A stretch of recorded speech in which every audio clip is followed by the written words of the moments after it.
সালাহুদ্দিন আইয়ুবী রাহিমাহুল্লাহ আকীদাগত যুদ্ধ লড়েছিলেন, আকীদার যুদ্ধ। তিনি শিয়াদের বিরুদ্ধে যুদ্ধ করতে করতে ক্লান্ত হয়ে গেছে। যত বেশি মুসলমানদের বিরুদ্ধে সালাহুদ্দিন আইয়ুবী যুদ্ধ করেছিলেন, মুসলিম শাসক এবং মুনাফিকদের বিরুদ্ধে, তত যুদ্ধ উনি ক্রুসেডারদের সাথেও লড়েননি, তত যুদ্ধ উনি এই খ্রিস্টানদের সাথেও লড়েননি। ওনার দিনই পার হয়ে গেছে, সময় বয়সে পার হয়ে গেছে শুধু মুসলমানদের সাথে যুদ্ধ করতে করতে, মুসলিম আমির উমারাদের মুনাফিকি দূর করতে করতে। তার একটা বড় কারণ ছিল শিয়া মাযহাব। এই শিয়া মাযহাব থেকে মিশরকে মুক্ত করার জন্য আরেকটা মাদ্রাসা প্রতিষ্ঠা হলো মাদ্রাসা নিজামিয়া। নিজামুল মুলক তিনি এই মাদ্রাসা প্রতিষ্ঠা করলেন, তার নামে মাদ্রাসার নাম হলো মাদ্রাসা নিজামিয়া। যে মাদ্রাসা নিজামিয়াকে প্রতিষ্ঠা করা হয়েছিল জামিয়াতুল আজহারের মোকাবেলায় শিয়া মাযহাবকে উৎখাত করার জন্য আরব বিশ্ব থেকে। এবং এই মাদ্রাসা নিজামিয়ার ছাত্রদের বড় ভূমিকা ছিল পরবর্তীতে মঙ্গোলীয়দের পতন ঘটাতে এবং পরবর্তীতে ক্রুসেডারদের পতন ঘটাতে এবং পরবর্তীতে শিয়া মাযহাব থেকে আরব বিশ্বকে মুক্ত করতে মাদ্রাসা নিজামিয়ার ছাত্রদের বড় অবদান ছিল। বড় বড় আলেম এই মাদ্রাসার ছাত্র। ইবনু আসাকির তারিখ দিমাশকের লেখক এই মাদ্রাসার ছাত্র, ইমাম গাজ্জালি এই মাদ্রাসার ছাত্র। এবং এই মাদ্রাসারই পরবর্তী উত্তরসূরিরা ছিলেন ইবনু কাসির, ইবনুল আসির, ইবনু তাইমিয়া। তাদের যুগের যারা, তারা আরও পরে এসেছেন, কিন্তু তার আগের যখন মাদ্রাসা প্রতিষ্ঠা হয় তখনকার কথা বলছি, সম্মানিত উপস্থিতি। তারপরে সালাহুদ্দিন আইয়ুবী রাহিমাহুল্লাহ মিশর বিজয় করার পর জামিয়াতুল আজহার থেকে শিয়া মাযহাবকে চিরদিনের জন্য নিষিদ্ধ করে দিলেন। এবং আজ পর্যন্ত, এখন পর্যন্ত মিশরে আর পরবর্তীতে শিয়া মাযহাব প্রবেশ করতে পারেনি, এবং জামিয়াতুল আজহার বা আজহার বিশ্ববিদ্যালয়ে শিয়া মাযহাব প্রবেশ করতে পারেনি। তারপরে এবার যখন তিনি জেরুজালেম বিজয়ের জন্য অভিযান শুরু করলেন, তখন সবচেয়ে বড় যুদ্ধটা হয়েছিল হিত্তিনের প্রান্তরে। আর ইউরোপ থেকে যারা এসেছিল, ইউরোপ হচ্ছে সব শীতকালীন দেশ, শীতকালীন কান্ট্রি। মুসলমানেরা শীতকালীন এরিয়া বিজয় করতে পারত না। স্পেন পর্যন্ত গিয়ে শেষ, স্পেনের সাথে লাগানো ফ্রান্স, স্পেনের সাথে লাগানো সীমানা ইতালির, ইতালি ফ্রান্স মুসলমানেরা বিজয় করতে পারেনি। তার সবচেয়ে বড় কারণ ছিল বরফ এবং শীত। তার পরবর্তীতে নৈতিক এবং চারিত্রিক অধঃপতন তো আছে। তারপর আজীবন ইস্তাম্বুল মুসলমানেরা বিজয় করতে পারেনি, কনস্টান্টিনোপল তখনও অবিজিত। যখনকার ঘটনা বলছি তখনও বিজয় হয়নি, এটা আমি আসবো ধীরে ধীরে এবং আমার বক্তব্য শেষের দিকে নিয়ে যাব। তাহলে কি হলো, সালাহুদ্দিন আইয়ুবী হিত্তিনের প্রান্তরে যুদ্ধ করছেন কাদের সাথে? যারা ওই সমস্ত এলাকা থেকে এসছে যেগুলোতে -ডিগ্রির শীত। তো এই জন্য সালাহুদ্দিন আইয়ুবী ওদেরকে নিয়ে চলে গেলেন মরুভূমিতে। যুদ্ধে পরাজয়ের ভান করে সবকে নিয়ে গেলেন মরুভূমিতে, যেখানে পানির কোনো ব্যবস্থা নাই, মাইল 50-100 কিলোমিটারের মধ্যে। আর চারিদিকে আগুন জ্বালিয়ে দিয়ে ব্যবস্থা করলেন গরমের, তাপের। যুদ্ধ ছিল জুন জুলাইয়ের মৌসুম, উপরে সূর্যের তাপ, নিচে মরুভূমির তাপ, আর চারিদিকে আগুনের তাপ। এই তাপ সহ্য করার জন্মগত ক্ষমতা আরবদের আছে, কেননা তারা মরুভূমিতেই বড় হয়েছে। আর যারা ক্রুসেডাররা এসেছে তারা সব এসেছিল শীত দেশ থেকে। এই জন্য গরমে গায়ের সব বর্ম, লোহার বর্ম তারা খুলে ফেলতে বাধ্য হয় এবং যুদ্ধে তাদের পরাজয় সুনিশ্চিত হয়। তবে মজার বিষয় কি? মজার বিষয় হচ্ছে ওমর রাদিয়াল্লাহু তাআলা আনহু মসজিদ আকসা বিজয় করেছেন, এক ফোঁটা রক্ত পড়েনি। সালাহুদ্দিন আইয়ুবী মসজিদ আকসা বিজয় করেছেন, এক ফোঁটা রক্ত পড়েনি। এবং আমি বিশ্বাস করি তৃতীয়বার যখন মসজিদ আকসা বিজয় হবে তখনও এক ফোঁটা রক্ত পড়বে না। এই ধারাবাহিকতা বজায় থাকবে, আল্লাহ সুবহানাহু ওয়া তাআলা সেই ব্যবস্থা করে দিবেন, এটা বিশ্বাস করি অন্তর থেকে ইনশাআল্লাহ। সম্মানিত উপস্থিতি, তাহলে একটা গেল আল্লাহ সালাহুদ্দিন আইয়ুবীর মাধ্যমে মসজিদ আকসা বিজয় করলেন। আর একটা হচ্ছে আইনে জালুতের যুদ্ধ, মঙ্গোলীয়রা বাগদাদের পতন ঘটিয়ে এগিয়ে যাচ্ছে। তিনটা মসজিদ একত্রে তাদের দখলে চলে আসবে, জেরুজালেম দখলে আসবে, মক্কায় দখলে আসবে, মদিনা দখলে আসবে। তিনটা মসজিদকে বাঁচানোর মতো ওই সময় আর কোনো শক্তিশালী শাসক ছিল না, মামলুক, মিশরের মামলুকরা ছাড়া। সালাহুদ্দিন আইয়ুবীর পরপরই 50-100 বছরের মাথায় মঙ্গোলীয়দের এই ঘটনাগুলো। তখন মামলুকদের বাদশা ছিল সাইফুদ্দিন কুতুজ, জাহিরুদ্দিন আল বেরবাস। তাদের সাথে যুদ্ধে সর্বপ্রথম মঙ্গোলীয়রা পরাজয় ঘটে। তাহলে একদিকে জেরুজালেম উদ্ধার হলো, মঙ্গোলীয়দের পরাজয় হলো। পরবর্তীতে মঙ্গোলীয়দের কি হলো? পরবর্তীতে মঙ্গোলীয়রা নিজেরাই ইসলাম গ্রহণ করে নিল। এই জন্য আজকে যত পাকিস্তান, ইন্ডিয়াতে খান দেখেন, মুসলমানেরা সব খান, এরা সব হচ্ছে মঙ্গোলীয়দের বংশধর। মঙ্গোলীয়রা পরবর্তীতে সব ইসলাম গ্রহণ করে নিয়েছিল। তার সবচেয়ে বড় কারণ ছিল মঙ্গোলীয়রা ছিল অশিক্ষিত, মূর্খ, অসভ্য। আর তারা মুসলমানদের যে সমস্ত নারী পুরুষদের ধরে নিয়ে যেত, এরা সবাই ছিল শিক্ষিত। উচ্চ মার্গের শিক্ষিত মুসলমান নারী এবং পুরুষরা, তাদের সাথে বিবাহ বন্ধনে আবদ্ধ হওয়ায় ধীরে ধীরে ধীরে ধীরে তাদের পরবর্তী জেনারেশন ইসলাম গ্রহণ করে ফেলে। আর ক্রুসেডাররা কি হলো, ক্রুসেডাররা ফিরে চলে গেল ইউরোপে এবং আজ অবধি তারা ক্রুসেড চালাচ্ছে, চলছেই ক্রুসেড। আচ্ছা, এই দুইটা সংকট কাটিয়ে উঠে মুসলমানদের কোনো অর্জন আছে? আছে। স্পেন মুসলমানেরা ফিরে পায়নি, কিন্তু স্পেনের পরিবর্তে আল্লাহ মুসলমানদেরকে এরপরেই স্পেনের পরিবর্তে আল্লাহ মুসলমানদের এই দীর্ঘদিন যাবৎ মুসলমানেরা কুস্তুনতুনিয়া বিজয় করতে পারে না। কুস্তুনতুনিয়া বিজয়ের ইতিহাস পড়ে দেখেন, কত শত শত সাহাবি, আল্লাহর তাবি, সাহাবিদের তাবি তাবে তাবি এই কুস্তুনতুনিয়া যুদ্ধে শহীদ হয়েছে, যত চেষ্টা করেছে পারেনি। আবু আইয়ুব আল আনসারী রাদিয়াল্লাহু তাআলা আনহু এই কুস্তুনতুনিয়া বিজয় করতে এসে শহীদ হয়ে গেছে। এই কুস্তুনতুনিয়া বিজয়ের তৌফিক আল্লাহ দিলেন কখন? ক্রুসেডারদের হাতে মসজিদ আকসা হারানোর পরে, আবার মসজিদ আকসা ফিরে পাওয়ার পরে, মঙ্গোলীয়দের হাতে মুসলমানদেরকে চরম শাস্তি এবং আযাব দেওয়ানোর পরে, আবার মঙ্গোলীয়দের হাত থেকে সে আযাব এবং শাস্তি থেকে মুক্তি দেওয়ার পরে, আর স্পেনের গ্রানাডা এবং কর্ডোভার পতনের পরে মুসলমানেরা ইস্তাম্বুল বা আজকের তুরস্ক বিজয় করে, মুহাম্মদ আল ফাতেহ, এবং ওসমানীয় খেলাফতের কায়েম হয়। এবং ওসমানীয় খেলাফত আমলে মুসলমানদের শান শওকত, শক্তি সামর্থ্য বহাল ছিল। আমি আগেই বলেছি মুসলমানদের রাজনৈতিক বিজয়ের চিহ্ন কি? মসজিদ আকসা আপনার হাতে আছে কিনা? উসমানীয়দের হাতে মসজিদ আকসা ছিল, তারা মসজিদে আকসায় কোনো ইহুদিকে জমি ক্রয়ের পর্যন্ত সুযোগ দেয়নি উসমানীয়রা। কেন? ইহুদিদের ব্রেন ছিল খুব শার্প, তারা আগে জমি ক্রয় করে সেখানে তাদের বসতি স্থাপন করতে চাচ্ছিল উসমানীয় খেলাফতের শেষ আমলে। আজ আমরা এই বিপদে কেন? আজ আমরা এই বিপদে আছি তার সবচেয়ে মূল কারণ হচ্ছে ঔপনিবেশিক শাসন আমল, কলোনিয়াল সিস্টেম। পৃথিবীর প্রায় সব মুসলিম দেশই, দুই একটা বাদ দিয়ে প্রায় সব মুসলিম দেশই ইস্তেমার, আরবিতে বলে ইস্তেমার, বাংলায় বলে উপনিবেশ, ইংরেজিতে বলে কলোনি। প্রায় সব মুসলিম দেশই ইউরোপের কোনো না কোনো দেশের কলোনি ছিল নিকট অতীতে। এটা হচ্ছে আমাদের উসমানীয় খেলাফতের পতনকাল থেকে নিয়ে আজ পর্যন্ত এই 150, 200, 300 বছরে, মানে আমরা যে জেনারেশন এখন অবস্থান করছি, এটার লাস্ট 200 বছর বা 250 বছর পৃথিবীর কোনো না কোনো মুসলিম দেশ, কোনো না কোনো ইউরোপিয়ান কান্ট্রির কলোনি ছিল। আমরাও 1947-এর আগ পর্যন্ত ব্রিটিশের কলোনি ছিলাম। তো 1947 তো ভাই এই কয়দিন আগের কথা, অনেকের দাদাও এখনো জীবিত আছে যারা 47 দেখেছে, এখনো জীবিত আছে। তো 47 তো কালকের কথা, তো 47-এর আগ পর্যন্ত আমরা ব্রিটিশদের গোলাম ছিলাম। এরকম সারা পৃথিবীর প্রায় সব মুসলিম দেশ কোনো না কোনো ইউরোপিয়ান কান্ট্রির গোলাম ছিল।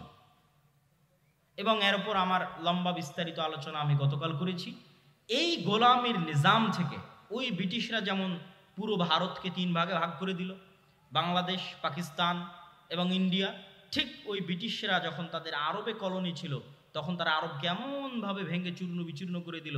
কাতার নামে পৃথিবীতে কোনো দেশই ছিল না, আরব আমিরাত নামে পৃথিবীতে কোনো দেশই ছিল না, জর্ডান নামে পৃথিবীতে কোনো দেশই ছিল না, ইসরায়েল নামে পৃথিবীতে কোনো দেশই ছিল না, লেবানন নামে পৃথিবীতে কোনো দেশই ছিল না।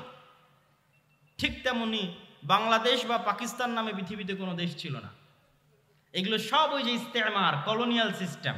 ওরা যখন এই দেশগুলো ছেড়ে গেছে তখন ডিভাইড অ্যান্ড রুল, ভাগ করে গেছে, নতুন দেশ তৈরি করে গেছে।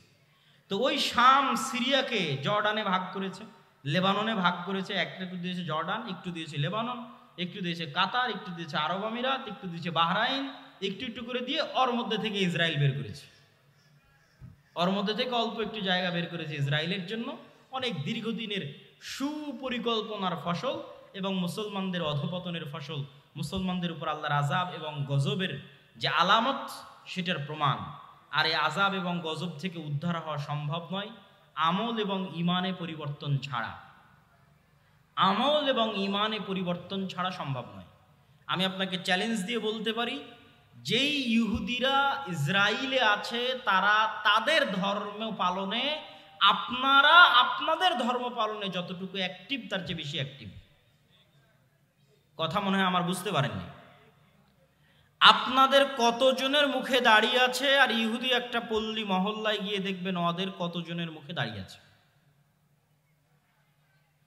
ইহুদিরা সারা পৃথিবীর মানুষকে চায় যে তারা খারাপ থাকুক, কিন্তু তারা নিজেরা ভালো থাকবে। সারা পৃথিবীর মানুষ মদ খেলে, জুয়া খেললে তাদেরকে গোলাম বানানো সহজ, কিন্তু তাদের সন্তানেরা যদি জুয়া খেলে, মদ খায়, তাহলে তারা পৃথিবী শাসন করতে পারবে না। এই জন্য এটা তাদের এজেন্ডা যে তাদের সন্তানেরা মদ, জুয়া, ফ্রি ফায়ার, পাবজি খেলবে না, কিন্তু তারা পৃথিবীতে এমন সিস্টেম তৈরি করবে যে মুসলমানের সন্তান জন্ম হওয়ার পর থেকে মদ, জুয়া, আড্ডা, গাঞ্জা, ফ্রি ফায়ার, পাবজি নিয়ে পড়ে থাকবে। তাহলে এরা হবে কি, এদের অবস্থা হবে গরু ছাগলের মতো। কেননা যে নেশাখোর, যে জুয়াখোর, সে গরু ছাগল। তার পৃথিবীতে কেন, বাড়ি, দেশে কেন, এলাকায় কেন, বাড়িতে পর্যন্ত শাসন ক্ষমতা কায়েম করতে পারবে না। একটা জুয়াখোর, একটা মদখোর কি বাড়িতে শাসন চালাতে পারবে? পারবে না। তো যে জুয়াখোর, মদখোর বাড়িতে শাসন চালাতে পারবে না, ও কুশ্চিন কালো মসজিদে আকসা বিজয় করতে পারবে না। যে ফ্রি ফায়ার, পাবজিতে ব্যস্ত আছে, ও বাড়ি চালাতে পারবে না, তো মসজিদে আকসা কেমন বিজয় করবে?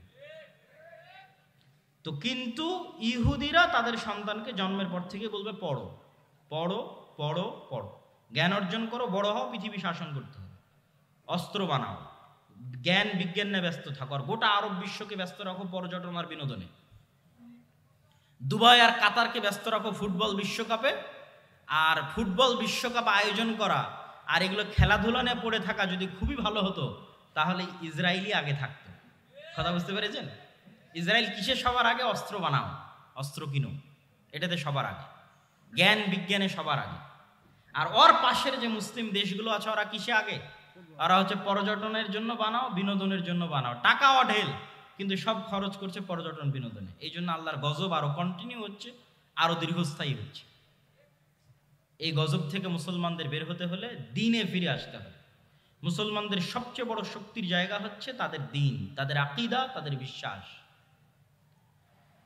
সারা পৃথিবীতে তারা শিখিয়েছে যে তোমরা সন্তান কম নাও, আর কোনো ইহুদি ফ্যামিলি পাবেন না যেখানে 6টা 7টা করে বাচ্চা নাই, পাবেন না।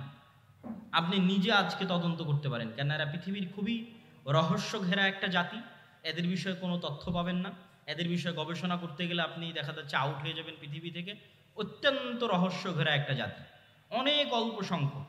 কিন্তু যদি আপনার পক্ষে সম্ভব হয়, বিশেষ করে যে সমস্ত মুসলমান ভাইয়েরা ইউরোপে আছেন, তারা ইহুদি পল্লীগুলোতে গিয়ে দেখবেন তাদের কয়টা করে সন্তান, আর তাদেরই এনজিওগুলো আপনার মুসলিম এলাকায় গিয়ে বলতেছে তোমাদের সন্তান কমাও। এই জন্য তারা টার্গেট করে, ইচ্ছা করে ফিলিস্তিন, গাজায় শিশুদেরকে হত্যা করতেছে। ঠিক যেমন ফেরাউন বানু ইসরায়েলের শিশুদেরকে হত্যা করত। তাহলে দুইভাবে আপনার শিশুকে হত্যা করতেছে, এক বম মেরে হত্যা করতেছে, আর এক আপনার মাথায় দিয়ে দিয়েছে যে আপনি 2টার বেশি যেন সন্তান না নেন। কিন্তু সে জন্ম দিচ্ছে 6টা 7টা 8টা 10টা করে। এই জন্য ওদের এরকম কোনো ছোট গাড়ি থাকে না। আমাদের যে ছোট কারগুলো, এই ছোট কারগুলো তারা ইউজ করে না, তারা ইউজ করে বড় 4, 6, 7 সিটের 4 হুইলার জিপ, যাতে ফুল ফ্যামিলি নিয়ে যাতায়াত করা যায়। কারণ ফ্যামিলি তো 2টা সদস্য না, 6টা 7টা সদস্য, তো ছোট কারে তো হবে না। তারা সারা পৃথিবীতে সুদি বিজনেস তৈরি করে রেখেছে, কিন্তু তারা নিজেরা পরস্পরের সাথে সুদি লেনদেন করে না। মানে এক ইহুদি আর এক ইহুদির সাথে সুদি লেনদেন করবে না, কিন্তু ওই ইহুদি আবার পৃথিবীর সবচেয়ে বড় সুদি কোম্পানির মালিক। তার মানে সারা দুনিয়ার মানুষের টাকা সুদের নামে কবজা করে নাও, কিন্তু তুমি যখন আর এক ইহুদিকে ধার দিবা তখন করজে হাসানা দিবা, সুদ নয়। যেগুলো বলতেছি এগুলো দেখা বলতেছি, আপনারাও চাইলে পরীক্ষা করতে পারেন। এই রকম বড় বড় দাড়ি থাকবে তাদের, 80 থেকে 90%। 3 ওয়াক্ত সালাত আদায় করবে, তাদের মসজিদের নাম সিনাগগ। 3 ওয়াক্ত সালাতের জন্য মসজিদে যাবে, এবং এরকম লম্বা দাড়ির সাথে যাবে। তাহলে তাদের সাথে আমাদের শত্রুতা কি? আমাদের আকীদা বিশ্বাসে কিন্তু অনেক মিল আছে। খ্রিস্টানেরাও অপেক্ষায় আছে একজন মাসিহ আসবে, ইহুদিরা অপেক্ষায় আছে একজন মাসিহ আসবে, আমরাও অপেক্ষায় আছে একজন মাসিহ আসবে। তাহলে আকীদায় মিল হলো না ভাই? আকীদায় মিল আছে। আর মাসিহ তো আসবেই, ঈসা মাসিহ। কিন্তু কার জন্য উদ্ধারকারী হয়ে আসবেন সেটাই হলো প্রশ্ন। খ্রিস্টানদের জন্য উদ্ধারকারী হয়ে আসবেন, না মুসলমানদের জন্য উদ্ধারকারী হয়ে আসবেন? না আসবেন। কোরআন এবং হাদিস বলছে মাসিহ আসবে 2টা, একটা মাসিহ আদ-দাজ্জাল আর একটা ঈসা মাসিহ।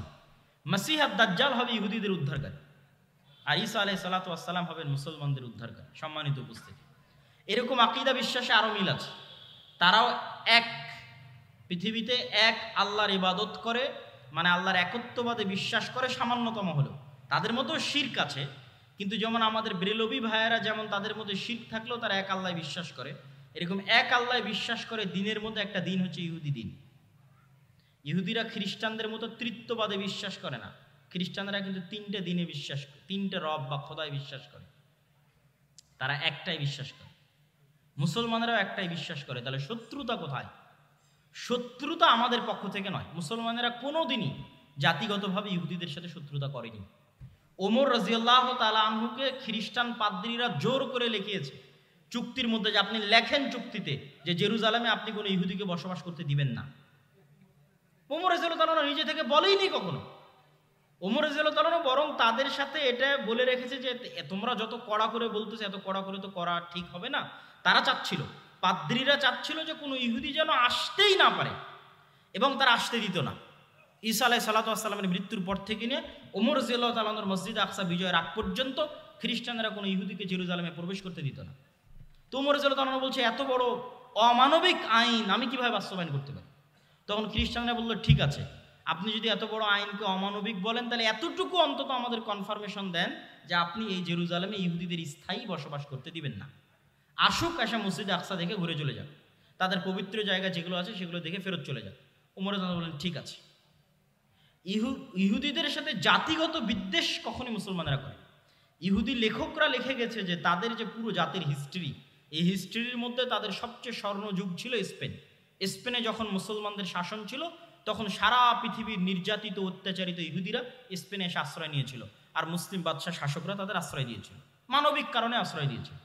কেন? সারা পৃথিবীতে খ্রিস্টানরা তাদের উপর অত্যাচার করতো, জুলুম করত, আর এটা তাদের উপর আল্লাহ গাজাব এবং গজব হিসেবে কোরআনে লিখে রেখেছেন যে এটা তাদের জন্য আযাব এবং গজব, যে তাদের কোনো দেশ হবে না আলাদা, স্বাধীন কোনো দেশ তাদের জন্য হবে না।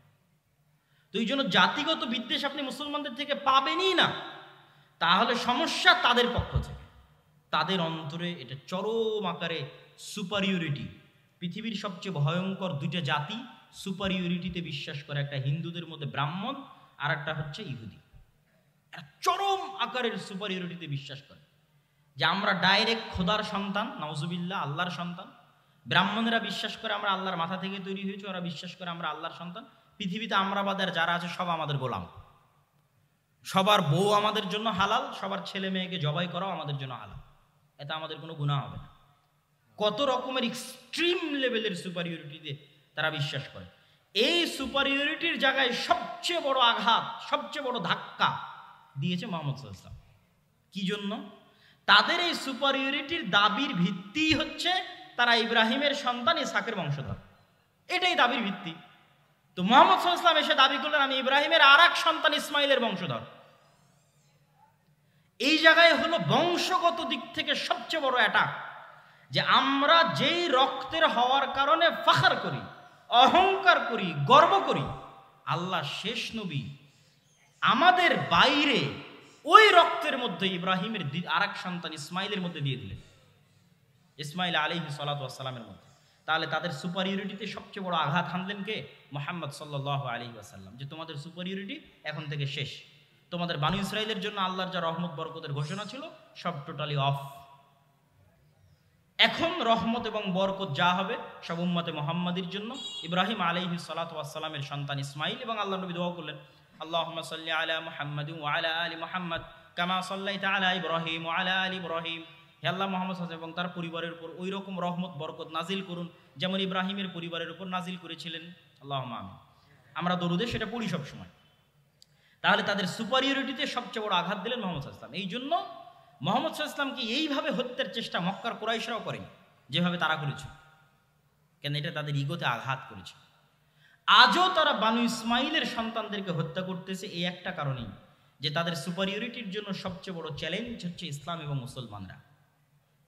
কেন? তারা যেই মিল্লাতে ইব্রাহিমের দাবি করে, ওই মিল্লাতে ইব্রাহিমের যোগ্য এবং সত্য দাবিদার, যোগ্য এবং সত্য উত্তরসূরি হচ্ছে মুহাম্মদ সাল্লাল্লাহু আলাইহি ওয়াসাল্লাম এবং তার অনুসারীরা। এবং তাদের ধর্মগ্রন্থে লেখা আছে যে ইব্রাহিম আলাইহিস সালাতু ওয়াস সালামের আর এক স্ত্রী হাজেরা এবং হাজেরার সন্তান ইসমাইলকে মক্কায় রেখে আসা হয়েছে। তাদের ধর্মগ্রন্থে লেখা আছে তোমাদের ভাইদের মধ্যে আল্লাহ শেষ নবী পাঠাবে। ওরা মনে করে আছে আমাদের ভাইদের মধ্যে মানে ইব্রাহিম আলাইহিস সালামের দুই সন্তানও তো পরস্পরে ভাই, ভাই না ভাই না? ইসহাক এবং ইসমাইল পরস্পরে ভাই না ভাই না? ভাই। তারা মনে করে আছে যে ইয়াকুব আলাইহিস সালামের 12 সন্তান, আমরা পরস্পরে ভাই, আমাদের মধ্যে থেকে আল্লাহ শেষ নবী পাঠাবে, এই অপেক্ষায় তারা আছে। কিন্তু আল্লাহ সুবহানাহু ওয়া তাআলা তাদের ভাইদের মধ্যেই শেষ নবী পাঠিয়েছেন, সেটা তাদের আদি ভাই ইয়াকুবের পিতা ইসহাক, ইসহাক আলাইহিসসালাতু ওয়াসসালামের রক্তের ভাই ইসমাইল আলাইহিসসালাতু ওয়াসসালামের বংশে আল্লাহ সুবহানাহু ওয়া তাআলা শেষ নবী পাঠিয়েছে। সম্মানিত উপস্থিতি, এই হিংসার কারণে, এই বিদ্বেষের কারণে তারা মুসলমান এবং ইসলামদেরকে সমূলে ধ্বংস করে দিতে চায়। কেন? তারা জানে তাদের পতন যদি কারো হাতে হয়, মুসলমানদের হাতেই হয়। এটাই হলো সমস্যা। যেমন ফেরাউন জানতো তার পতন যদি কারো হাতে হয়, বনী ইসরাইলের হাতে হয়। তারাও জানে আমাদের পতন যদি কোনোদিন কারো হাতে হয়, তাহলে মুসলমানদের হাতে হয়। সম্মানিত উপস্থিতি, আমি আমার এই দীর্ঘ ঐতিহাসিক বিশ্লেষণ থেকে আপনাদের কাছে এতটুকুই আহ্বান জানাবো, দিনে ফিরে আসা ছাড়া। আপনি তাদের সাথে মোকাবেলা করবেন অথচ আপনার মধ্যে দিন নাই, তাহলে কি দিয়ে মোকাবেলা করবেন? সে তো দিনের কারণেই এটা জয় করতে এসেছে, দিনের কারণে এখানে শাসন প্রতিষ্ঠা করতে এসেছে, দিনের কারণে আপনাকে হত্যা করছে। আর আপনি দিন ছেড়ে দিয়ে তার উপর দিয়ে বিজয় লাভ করতে চাচ্ছেন, এটা ইম্পসিবল, অসম্ভব। একদল মানুষ যদি দিন পালন করে আল্লাহর উপর ভরসা করে বের হয়ে আসে, তাহলে তাদের হাতে আল্লাহ সুবহানাহু ওয়া তাআলা মসজিদে আকসা বিজয় দিবেন, এটা আল্লাহর ওয়াদা। আমরা এখন পারছি না কেন? আমরা এখন গজবের অবস্থায় আছি, আযাবের অবস্থায় আছি। আল্লাহ তাদেরকে দিয়ে আমাদের উপর শাস্তি দিচ্ছে। যেমন ফেরাউনকে দিয়ে তাদেরকে শাস্তি দিয়েছিল, তাদেরকে আযাব এবং গজবের মধ্যে আল্লাহ সুবহানাহু ওয়া তাআলা নিক্ষেপ করেছিলেন। ঠিক এই যুগের ফেরাউন হচ্ছে তারা। আমরা আযাব এবং গজবের মধ্যে আছি, এবং এখান থেকে উদ্ধার পেতে হলে ঈমান এবং আমল লাগবে, স্বাধীন চেতা বিশ্বাসী লাগবে। গোলামি বিশ্বাস চলবে না। আমি বলেছি আমাদের সবচেয়ে বড় সমস্যা গোলামির বিশ্বাস। মুসা আলাইহিস সালাম যদি বানু ইসরাইলের ঘর বাড়িতেই লুকিয়ে লুকিয়ে মানুষ হতেন, উনি জীবনে কোনোদিন ওই ফেরাউনের বংশের কিবতীকে এক থাপ্পড়ে হত্যা করতেন না। কেননা বানু ইসরাইলের সাথে পালিয়ে পালিয়ে মানুষ হতে হতে অন্তর ছোট হয়ে যেত। কথা আমার বুঝতে পারছেন? তো মুসা আলাইহিস সালামকে আল্লাহ মানুষ করলেন ফেরাউনের ঘরে। তো ফেরাউনের ঘরে উনি স্বাধীন চেতা হয়ে মানুষ হয়েছে, যে একটা মানুষের পূর্ণ অধিকার সুযোগ সুবিধা কি হওয়া উচিত। ওই অবস্থায় বড় হয়ে যখন দেখছে তার বংশের মানুষকে আর একজন মারছে, তখন দিয়েছে এক থাপ্পড়ে মরে গেছে। তো এক থাপ্পড় দেওয়ার জাজবা কোথায় থেকে আসে? গোলামি মুক্ত অবস্থায় বড় হয়েছেন, এই জন্য আল্লাহ তাকে গোলামি মুক্ত অবস্থায় ফেরাউনের বাড়িতে, ফেরাউনের ঘরে বড় করেছে। আর আমরা জীবনযাপন করছি 200-250 বছর থেকে গোলামির অবস্থায়, এখনো গোলামির অবস্থায়। স্বাধীন চেতা মনোভাব আমাদের মধ্যে নাই। আমাদের চাল চরিত্র বিকৃত হয়ে গেছে, স্বভাব চরিত্র বিকৃত হয়ে গেছে। এই জন্য আমাদেরকে আমাদের দিনে ফিরে আসতে হবে, স্বাধীন চেতা মনোভাবী হতে হবে। মা এবং বোনদেরকে নিয়ত রাখতে হবে যে তারা পুত পবিত্র অবস্থায় সন্তান জন্ম দিবে আল্লাহ সুবহানাহু ওয়া তাআলার সন্তুষ্টির জন্য, আল্লাহর দ্বীনের জন্য। কখনো বেহায়াইপনা দিয়ে পুরুষ জন্ম দেওয়া সম্ভব নয়। বেলেল্লাপনা দিয়ে মুজাহিদ পুরুষ জন্ম দেওয়া সম্ভব নয়। বেহায়াইর মধ্যে মেয়েলি পুরুষ জন্ম নিতে পারে। কথা আমার বুঝতে পারছেন? যখন একটা সমাজে পরিপূর্ণরূপে বেহায়াই ছড়িয়ে পড়ে, তখন ওই সমাজের পুরুষরা কি হয়ে যায়? মেয়েলি পুরুষ হয়ে যায়। আমাদের সমাজে যদি বেহায়াপনা বেলেল্লাপনা বেশি ছড়িয়ে পড়ে, তাহলে আমাদের মধ্যে আর পুরুষের রক্তই নাই, সব মেয়েলি পুরুষ হয়ে গেছে। এদের দিয়ে কোনোদিন জেহাদও হবে না, এদের দিয়ে মসজিদে আকসাও বিজয় হবে না। তাহলে পুরুষ জন্ম দিতে হবে। পুরুষকে জন্ম দিতে পারবে পুত পবিত্র বেহায়াপনা বেলেল্লাপনা মুক্ত অবস্থায় যে থাকবে, সে পুরুষ সিংহ, বাঘ, বীর সিংহ সালাহুদ্দিন আইয়ুবী, তারেক বিন জিয়াদের মতো সন্তান জন্ম দিতে পারবে, স্বাধীন চেতা সন্তান জন্ম দিতে পারবে, মেয়েলি পুরুষ নয়। এই জন্য পর্দার গুরুত্ব আছে ইসলামে। সম্মানিত উপস্থিতি, বক্তব্য আলোচনা করতে গেলে আরও দীর্ঘায়িত হয়ে যাবে। আমরা আজকে যে উদ্দেশ্যে এখানে একত্রিত হয়েছি, সেটা হচ্ছে আদ-দাওয়া ইলাল্লাহর পক্ষ থেকে মসজিদ ভিত্তিক দ্বীন শিক্ষা কার্যক্রম। আমরা 4টে জেলার 126টা মসজিদ সফর করেছি, আপনার এলাকাতেও এসেছি। আপনাদের চারঘাটে সফর করেছি, আপনাদের বাঘায় সফর করেছি, আপনাদের পুঠিয়াতে সফর করেছি। হয়তো সফরের সময় আপনারা ছিলেন না বা জানতেন না, হয়তো সেভাবে বুঝতে পারেননি, কিন্তু আমরা আমাদের মতো 126টা মসজিদ সফর শেষ করেছি। আমাদের সফরগুলো আবারও শুরু হবে ইনশাআল্লাহ, এবং 200 থেকে 250টার মতো মসজিদে আমাদের মসজিদ ভিত্তিক দ্বীন শিক্ষা, মক্তব শিক্ষা কার্যক্রম পরিচালিত আছে। আমরা চাই যে মুসলমানের সন্তানেরা 2 থেকে 2.5% মাদ্রাসায় যায়, বাকিরা মাদ্রাসায় যায় না। তাদেরকে আজকের এই একদিনের বক্তব্য দিয়ে দিন শেখানো সম্ভব? এখানে আপনারা যতজন আছেন তাদেরকে আজকে আমি পূর্ণ দিন শিখিয়ে দিতে পারবো? এখানে শত শত স্কুল কলেজের ছাত্র আছে, এদেরকে আজ আধা ঘন্টা 1 ঘন্টা বক্তব্য দিয়ে কি দিনের জ্ঞান দিবে? তাদেরকে দিনের জ্ঞান দিতে পারবো যদি এই অঞ্চলের সব মসজিদে দিন শিক্ষার শক্তিশালী ব্যবস্থা, মসজিদে দিন শিক্ষার ব্যবস্থা তৈরি হয়। এই জন্য প্রত্যেক মসজিদ কমিটির প্রতি আমাদের উদাত্ত আহ্বান থাকবে, আমাদের সাথে হোক, আমাদের আলাদা হোক, আমাদের সিলেবাস অন্তত রেডি, আপনি আমাদের সিলেবাসটা অন্তত আপনার মসজিদে মক্তবে চালু করুন। মক্তবগুলোকে তদারকির দায়িত্ব আমাদেরকে দিন। আপনি তদারকি করতে পারছেন না, আপনি শুধু মসজিদের ইমামের, আপনার মসজিদে যে চলমান মক্তব আছে সেই চলমান মক্তবটাই আমরা তদারকি করে চাঙ্গা করে দিই। আমাদের তদারকি করার সিস্টেম আছে, আমাদের সিলেবাসের সিস্টেম আছে, প্রশিক্ষণের সিস্টেম আছে। সুতরাং প্রত্যেক মসজিদ কমিটির প্রতি উদাত্ত আহ্বান থাকবে যে আপনারা দাওয়া ইলাল্লাহর অধীনে আপনাদের মসজিদগুলোতে মক্তব শিক্ষা, দিন শিক্ষার ব্যবস্থা করুন। মুসলমানের প্রত্যেক সন্তানের কাছে দিনের জ্ঞান পৌঁছে দিতে আমাদেরকে সহযোগিতা করুন। এটা বাংলাদেশে ব্যতিক্রমধর্মী প্রথম প্রজেক্ট যা আল জামিয়া সালাফের অধীনে পরিচালিত হচ্ছে আর দাওয়া ইলাল্লাহ নামে। আমরা চাই প্রতিটি মসজিদ হোক দিন শিক্ষার প্রথম পাঠশালা। বাংলাদেশের কোনো মসজিদ যেন দিন শিক্ষা থেকে বিরত বা মুক্ত বা আলাদা না থাকে। আমার মাধ্যমে হোক, আমাকে ছাড়া হোক, মসজিদে দিন শিক্ষার ব্যবস্থা থাকতে হবে। এই নিয়ে আমরা দাওয়াত নিয়ে মসজিদে মসজিদে যাচ্ছি, আপনাদের বাড়িতে বাড়িতে এসেছি এবং আজকেও আপনাদের এলাকায় এসেছি ওই একই উদ্দেশ্য নিয়ে। আজকের প্রোগ্রামও আমরা একই উদ্দেশ্য নিয়ে দিয়েছি, সম্মানিত উপস্থিতি। তো এই মসজিদ ভিত্তিক দিন শিক্ষা কার্যক্রমকে শক্তিশালী করার লক্ষ্যে আমি আমার বক্তব্য শেষ করার পূর্বে আপনাদের কাছে উদাত্ত আহ্বান জানাই যে আপনারা যারা আজকে এই প্রোগ্রামে অংশগ্রহণ করেছেন, প্রোগ্রামের আয়োজনে হোক, এই মসজিদ ভিত্তিক দিন শিক্ষা কার্যক্রমের জন্য হোক, আপনার আল্লাহ সুবহানাহু ওয়া তাআলার সন্তুষ্টির জন্য আপনাদের অর্থনৈতিক সহযোগিতায় বৈঠকি দানে অংশগ্রহণ করবেন। 5 টাকা, 10 টাকা, 1 টাকা, 8 আনা হলেও যাতে আপনার অংশগ্রহণ মুক্ত না থাকে। একজন মুসলমানের সন্তানও যদি আপনার এই দান থেকে পবিত্র কোরআনের একটি অক্ষরও শিখে, তাহলে সে এটার মাধ্যমে পরকালীন নাজাত এবং মুক্তি পাবে। আর আপনার দুনিয়া থেকে বিদায় নেওয়া 500 বছর হয়ে গেলেও আপনি দেখবেন যে এই যে একজন ছেলে আপনার অর্থে কোরআন শিখেছিল, সেই কোরআন শিখা এখনো অব্যাহত আছে এবং আপনি কবরে নেকি পাচ্ছেন। বা আজকে যারা আমরা মাগরিব বৈঠক আমাদের স্টেজে যারা আছেন তাদেরও অংশগ্রহণ করার জন্য আমি অনুরোধ জানাচ্ছি। কেউ মুক্ত থাকবেন না, আলাদা থাকবেন না। আমাদের স্বেচ্ছাসেবক ভাইয়েরা কই? তারা ডান দিক এবং বাম দিক থেকে ভেতরে ঢুকবেন। আপনারা কেউই কোনো ব্যক্তি এই দান থেকে নিজেকে দূরে রাখবেন না। আল্লাহ সুবহানাহু ওয়া তাআলা কখনোই বলেনি আপনার টাকা আপনি দান করুন, এটা কখনোই বলেনি। আল্লাহ সুবহানাহু ওয়া তাআলা বলেছে আমি তোমাদের যে রিজিক দিয়েছি সেখান থেকে দান করো, আমি দিয়েছি। তথা আল্লাহ সুবহানাহু ওয়া তাআলা আপনাকে দিয়েছে, আপনি আল্লাহর দেওয়া ওই অংশ থেকে আল্লাহর রাস্তায় ব্যয় করবেন। মসজিদ ভিত্তিক দিন শিক্ষা কার্যক্রমে আপনাদের দুইভাবে সহযোগিতা চাই। এক, আপনার এলাকায় গিয়ে মসজিদে দিন শিক্ষার ব্যবস্থা করবেন। আপনার এলাকায় মসজিদের দিন শিক্ষা ব্যবস্থা করার জন্য আমাদের সাথে যোগাযোগ করবেন। জামিয়া সালাফিয়াতে আসবেন। জামিয়া সালাফিয়াতে আদ-দাওয়া ইলাল্লাহর আলাদা অফিসই আছে।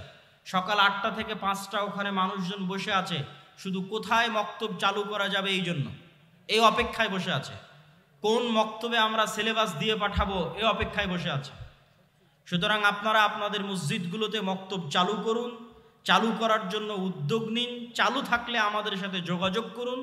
আমাদের সিলেবাস এবং আমাদের ট্রেনিংয়ের মাধ্যমে আপনার ওই মসজিদে মক্তব শিক্ষাকে আমরা চাঙ্গা করতে চাই, শক্তিশালী করতে চাই। যে সমস্ত ছেলে মেয়ে মাদ্রাসায় আসে না, তথা 98% ছেলে মেয়ে তাদের যারা স্কুল কলেজে যায় তাদের কাছে দিনের মৌলিক জ্ঞানটা আমরা পৌঁছে দিতে চাই। এই আমাদের চেষ্টায় শুধু অর্থনৈতিক অংশগ্রহণ আমি চাইনি। অর্থনৈতিক অংশগ্রহণ আমার মুখ্য উদ্দেশ্য নয়। আমার মুখ্য উদ্দেশ্য হচ্ছে আপনার সাথে আমার যোগাযোগ, আমার সম্পর্ক, আপনার মসজিদে আমার যাওয়ার ব্যবস্থা করে দেওয়া। এই জন্য ওপেন আমার বক্তব্যে ঘোষণা দেওয়া আছে যে আপনি যদি মনে করেন যে আমাকে লক্ষ টাকা দিয়ে আপনার একটা প্রোগ্রামে একদিনের জন্য নিয়ে যাবেন, আমাকে নিয়ে যেতে পারবেন না। কিন্তু আপনি যদি বলেন যে আপনার মসজিদে কোরআন শিক্ষার ব্যবস্থা হবে, এটা উৎসাহ দেওয়ার জন্য আমার যাওয়া দরকার, আমি আমার জমি বিক্রি করে হলো আপনার ওই মসজিদে উপস্থিত হব ইনশাআল্লাহ। এই ওয়াদা প্রত্যেকটা মসজিদে গিয়ে আমার করা আছে এবং সেই ওয়াদা আমি পূরণ করতেছি। আর ওই প্রোগ্রামেই অংশগ্রহণ করব যেই প্রোগ্রামও এরকম ফি সাবিলিল্লাহ।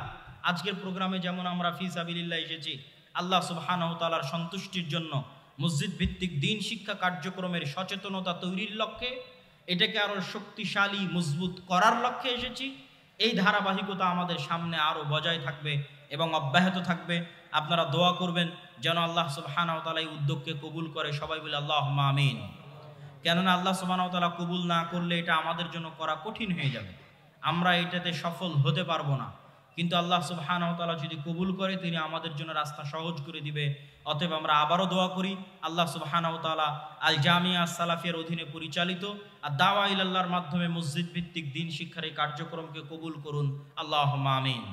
সম্মানিত উপস্থিতি, এখান থেকে যখন আপনারা আলোচনা শেষে বিদায় নেবেন, তখন বিদায় নিয়ে যাওয়ার পূর্বে আমাদের মাসিক আল ইতিসামকে মূল্যায়ন করার চেষ্টা করবেন। বাংলাদেশের একমাত্র পত্রিকা যার ফতোয়া বোর্ডে ভারতের জামিয়া সালাফিয়া বানারসের মুহাদ্দিসরাও বসে, একমাত্র পত্রিকা বাংলাদেশের যার ফতোয়া বোর্ডে শুধু বাংলাদেশের আলেমরা নয়, ভারতের আহলে হাদিসদের সবচেয়ে বড় প্রতিষ্ঠান জামিয়া সালাফিয়া বানারসের বড় বড় বিজ্ঞ ওলামা ইকরাম এই ফতোয়া বোর্ডে অংশগ্রহণ করে থাকেন, যারা এখন আল জামিয়া সালাফিয়া ডাঙ্গিপাড়া পবা রাজশাহীর শিক্ষক হিসেবেও দায়িত্ব পালন করছেন। বাংলাদেশের একমাত্র শিক্ষা প্রতিষ্ঠান যেখানে এত বেশি পরিমাণে বিদেশি যোগ্য শিক্ষক দার্স প্রদান করে থাকেন, যারা আল জামিয়া সালাফিয়া বানারস ভারতের আহলে হাদিসদের সবচেয়ে বড় প্রতিষ্ঠান থেকে আগত। এটা বাংলাদেশের একমাত্র ব্যতিক্রম প্রতিষ্ঠান জামিয়া সালাফিয়া ডাঙ্গিপাড়া পবা রাজশাহী। এবং এখানে অচিরেই সৌদি থেকেও মদিনা ইসলামী বিশ্ববিদ্যালয়ের সাথে সম্পৃক্ত শিক্ষকগণ আসবেন। আমরা সেই আশায় সেই অপেক্ষায় দিন কাটাচ্ছি। ইতিমধ্যেই 3 জন মদিনা ইসলামী বিশ্ববিদ্যালয়ের সাবেক শিক্ষক 10 দিন ব্যাপী জামিয়া সালাফিয়া ডাঙ্গিপাড়া পবা রাজশাহীতে দার্স দিয়ে গেছেন। এই ধারাবাহিকতা সামনে অব্যাহত থাকবে ইনশাআল্লাহ। পাশাপাশি আমাদের যে বইগুলো আছে এবং আপনাদের শ্রদ্ধেয় শায়েখ আব্দুর রাজ্জাক বিন ইউসুফ হাফিজাহুল্লাহর যে বইগুলো আছে সে বইগুলো মূল্যায়ন করার চেষ্টা করবেন। মিন্নাতুল বারি, আমরা হাদিস মানতে বাধ্য, আইনে রাসূল দোয়া অধ্যায়, উপদেশ, কে বড় ক্ষতিগ্রস্ত, কে বড় লাভবান, আদর্শ পরিবার। পাশাপাশি আমার আম্মার কিছু বই আছে যে বইগুলোর পিছনে আমারও পরিশ্রম আছে। আব্বুর বইগুলো আমার কোনোদিন দেখে দেওয়া হয়নি, কিন্তু আমি আমার আম্মার অনেকগুলো বইয়ের পিছনে কাজ করেছি। তার মধ্যে একটা হচ্ছে সমঅধিকার নয় মর্যাদা চাই, শিক্ষা বনাম জাহিলিয়াত, কেন হব অবরোধবাসিনী, কেন হব অবরোধবাসিনী লেখা হয়েছে বেগম রোকেয়ার অবরোধবাসিনীর জবাবে। যে অবরোধবাসিনীতে বেগম রোকেয়া কি কি লিখেছে মুসলিম মা এবং বোনদের পর্দা নিয়ে, বোরখা নিয়ে, তার উত্তরে উত্তরবঙ্গেরই আর একজন নারী বেগম রোকেয়া রংপুরের, উত্তরবঙ্গের আর একজন নারী আমার মা গাইবান্ধার, তিনি তার উত্তরে লিখেছেন কেন হব অবরোধবাসিনী। স্কুল কলেজের প্রত্যেক নারী শিক্ষার্থীর ছাত্রীদের এই বইটি পড়া উচিত। পাশাপাশি শিক্ষা বনাম জাহিলিয়াত, আমাদের স্কুলের চলমান সিলেবাসের বইগুলোতে কি ধরনের গল্প দেওয়া আছে, এই গল্পগুলো আমাদের ছেলে মেয়েদের ব্রেনে কি ধরনের ভুল বিশ্বাস এবং আকীদা ঢুকিয়ে দিচ্ছে এবং তাদের চারিত্রিক পদস্খলন ঘটাচ্ছে, তার বিস্তারিত ধারাবাহিক বিবরণ আছে। যে 5ম শ্রেণীর আমার বাংলা বই উমুক অধ্যায় এত পৃষ্ঠায় এই আছে, 6ষ্ঠ শ্রেণীর উমুক বই এত পৃষ্ঠায় এই আছে, এই মর্মে পুরো ধারাবাহিক বিবরণ আছে শিক্ষা বনাম জাহেলিয়াত। আর সমঅধিকার নয় মর্যাদা চাই হচ্ছে যে সমস্ত নারীরা সমঅধিকারের দাবিতে নারীবাদীতে রূপ নিয়েছে এবং ইসলামের গণ্ডি থেকে বের হয়ে যাচ্ছে, তাদের মুখোশ উন্মোচন করা হয়েছে সমঅধিকার নয় মর্যাদা চাই। সম্মানিত উপস্থিতি, পাশাপাশি আমি আপনাদেরকে সুখবরও দিতে চাই যে মিন্নাতুল বারি 2য় খণ্ডের মানুষের অনেক অপেক্ষা ছিল। আমার জীবনে দেখা, অন্তত আমার লাইফে আর কোনো বইয়ের কথা মানুষ এত বেশি জিজ্ঞেস করেছে এটা আমার জানা নাই। যত বেশি মানুষ আমাকে জিজ্ঞেস করেছে যে মিন্নাতুল বারি 2য় খণ্ড কখন আসবে, যত বেশি মানুষ জিজ্ঞেস করেছে, আমি তাদের সকলকে এটার জন্য শুকরিয়া জানাই। এবং আপনারা ইনশাল্লাহ সালাফি কনফারেন্স রাজশাহী 2023-24 নভেম্বর সেখানে আপনারা ইনশাল্লাহ মিন্নাতুল বারির 2য় খণ্ড পাবেন। দোয়া করেন যেন আল্লাহ সুবহানাহু ওয়া তাআলা কবুল করে, আল্লাহুম্মা আমিন। এই বলে আমি আমার সংক্ষিপ্ত বক্তব্য এখানেই শেষ করছি। ওয়া আখিরু দাওয়ানা আনিল হামদুলিল্লাহি রাব্বিল আলামিন। আসসালামু আলাইকুম ওয়া রাহমাতুল্লাহি ওয়া বারাকাতুহু। সালাফি কনফারেন্স রাজশাহী 23-24 নভেম্বর চেষ্টা করবেন সবাই আসার জরুরি ভিত্তিতে। যারা আজকের প্রোগ্রামের আয়োজক তারা চেষ্টা করবেন আপনাদেরকে সাথে করে নিয়ে সেখানে যাওয়ার। অতএব আজকের আয়োজক দায়িত্বশীলদের সাথে আপনারা যোগাযোগ করবেন, এই আশা থাকলো। আসসালামু আলাইকুম ওয়া রাহমাতুল্লাহ।